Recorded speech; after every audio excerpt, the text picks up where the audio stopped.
ついに30歳か。いいやや嬉しい。お前すいませんマジか。ごめんなさい。そりゃくしゃみだってするでしょう。仕方があるでしょうよ。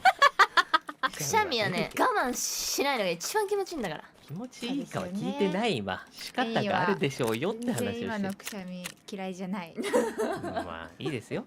気持ちよかったこっちまで。いいんですけど、見ました V スポのライブ。まずいですよ、あれと同一人物は。落差があんなキラキラしといて。あんなもんですよ。みんな裏ではあっちー熱っ熱すぎだろみたいな。こんなもんですよね。そんなもんですよ。